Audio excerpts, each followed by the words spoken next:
বর্ণাঢ্য রাজনৈতিক জীবন। সেই আমার জন্মের আগে 1984 সাল থেকে বিএনপির চেয়ারপারসনের দায়িত্ব পালন করে আসছিলেন আপনার যে তিনবার প্রধানমন্ত্রী বেগম খালেদা বেগম। বিএনপির যারা ফ্যান ফলোয়ার আছেন তাদের জন্য যারা কর্মীরা খারাপের খবর, বা তাদের জন্য সিদ্ধান্তটাকে আমি পজিটিভ নেই। সিদ্ধান্তটাকে আমি বেগম খালেদা জিয়া, সেটা হচ্ছে যে বেগম খালেদা জিয়া তথ্যপত্র সহ আপনাদের সামনে দিচ্ছি।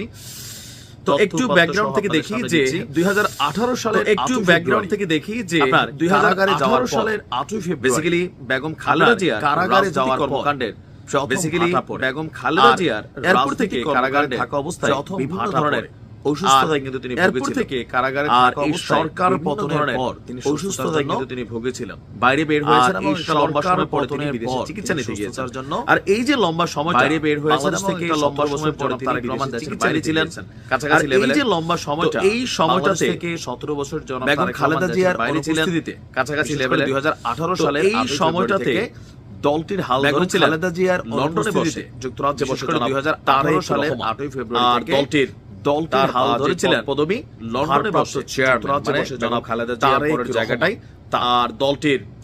এখন আগামীতে রাজনীতিতে তিনি সক্রিয় হবেন কিনা এটা নিয়ে বেগম খালেদা জিয়ার দলীয় নেতাকর্মী সাধারণ মানুষের একটা কৌতূহল ছিল যে এখন তিনি মোটামুটি আগামীতে রাজনীতিতে তিনি সক্রিয় হবেন দলীয় নেতাকর্মী। তবে সাধারণ মানুষের একটা কৌতূহল ছিল যে আগামী দিনে যিনি মোটামুটি সুস্থ হয়ে আসছেন গণধার এখন জনাব তিনি রাজনীতিতে তিনার একটা সক্রিয় হবে, এটা ক্লিয়ার হয়ে গেছে যে তবে বিএনপির চেয়ারপারসন দলীয় রাজনীতিতে সরাসরি সক্রিয় হবে গণধার, আর জনাব ভারপ্রাপ্ত চেয়ারম্যান হিসেবে তারেক রহমান আগের ক্লিয়ার হয়ে গেছে যে পরিচালনা করবেন।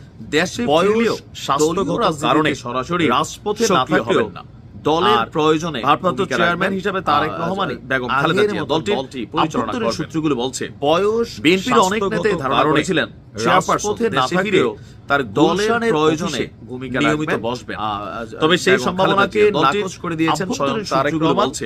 লন্ডন সফরে যাওয়া অনেক নেতাই ধারণা করেছিলেন তাদের সামনে চেয়ারপারসন তারপর জামাতের সামনেও তার তিনি তথ্যটা প্রকাশ করেছেন যে নিয়মিত বসবেন। যে তবে সেই সম্ভাবনাকে নাকচ করে দিয়েছেন দলীয় যে রাজনৈতিক কর্মকাণ্ড লন্ডন সফরে যাওয়া দেখবেন এবং বিভিন্ন নেতাদের বর্তমানে দলের জামাতের সামনেও রাইট তিনি তথ্যটা খালেদা জিয়া করেছেন যে আর এই মুহূর্তে তিনি যতক্ষণ আছেন স্বাভাবিক তাকে বিএনপির অভিভাবক হিসেবে দলীয় যে রাজনৈতিক কর্মকাণ্ড দেখা হবে এগুলা জনাব তারেক রহমান দেখবেন শারীরিকভাবে সুস্থ থাকবে। বর্তমানে আগামী দিনে দলের চেয়ারপারসন প্রয়োজনে রাইট নাও দলীয় গুরুত্বপূর্ণ কিছু কর্মসূচিতে বেগম খালেদা জিয়ার তিনি যতক্ষণ আছেন দেখা যেতে পারে তাকে বিএনপির অভিভাবক হিসেবে না হলেও দেখা হয় বা ব্যবহার করে ভার্চুয়ালি তবে তিনি যুক্ত হতে পারেন শারীরিকভাবে সুস্থ। তবে দলটির নেতাকর্মীদের প্রত্যাশা রাজনীতিতে খালেদা জিয়া আবারো সক্রিয় হবেন, দলীয় গুরুত্বপূর্ণ কিছু কর্মসূচিতে তিনি তার ভূমিকা পালন করবেন। উপস্থিতি এখন এটা যে রকম হতে পারে যেমন ধরেন নির্বাচন সরাসরি না হলেও বিভিন্ন জায়গায় ব্যবহার করে ভার্চুয়াল ইমেজ তিনি যুক্ত হতে পারেন ওনার জন্য। তবে দলটির নেতা যারা আছেন প্রত্যাশা রাজনীতিতে খালেদা জিয়া সেটার তো একটা ভিউ আছে বা এটা একটা ভ্যালু আছে দেশের জন্য তিনি তার দলকে একত্রিত করা গোছানো কারণ এখন এটা যে রকম হতে পারে যেমন ধরেন নির্বাচনে যখন দীর্ঘ 17 বছর পর বিভিন্ন জায়গায় বেগম খালেদা জিয়ার এরকম প্রয়োজনে বা দলের ওনার জন্য ভূমিকা রাখবেন বা এছাড়া যারা আছেন নাতি-নাতনিদের সাথে তো সেইটার তো একটা ভিউ আছে বা এটা আমার মনে হয় এটা দরকার আছে প্রত্যেকটা রাজনৈতিক দলে গোছানো যারা বিএনপির মধ্যে বয়স্করা আছে তাদের একটা নির্দিষ্ট বয়সের পর রিটায়ারমেন্টে যাওয়া ক্ষমতার কাছাকাছি যাচ্ছে। এই রাজনীতি একজন এরকম প্রয়োজনে এই বুড়া বয়সে কয় ভূমিকা রাখবেন করবে পৃথিবীর প্রত্যেকটা দেশে নাতি-নাতনিদের সাথে ক্ষমতার হস্তান্তর কেউ করতে চায় না, জীবনের শেষ সময়টুকু তিনি এরকম পদ পদবি আমার মনে হয় এটা দরকার আছে। তবে বেগম খালেদা জিয়ার এই রাজনৈতিক দলের যারা সিদ্ধান্ত বয়স্করা আছে দোয়া করি আল্লাহ যেন ওনাকে সুস্থ রাখে, তাদের একটা নির্দিষ্ট বয়সের পর রিটায়ারমেন্টে যাওয়া উচিত। কারণ এই রাজনীতি এক জিনিস দেখেন ট্রাম্পও এই বুড়া বয়সে কয় আরেকবার করবে, পৃথিবীর প্রত্যেকটা দেশে ক্ষমতার হস্তান্তর কেউ করতে চায় না বা এরকম পদ পদবি থেকেও সরে যেতে চায় না। তবে বেগম খালেদা জিয়ার এই সিদ্ধান্তটা খুবই সুন্দর একটা সিদ্ধান্ত, দোয়া করি আল্লাহ যেন ওনাকে সুস্থ রাখে। ভালো থাকুন, আসসালামু আলাইকুম।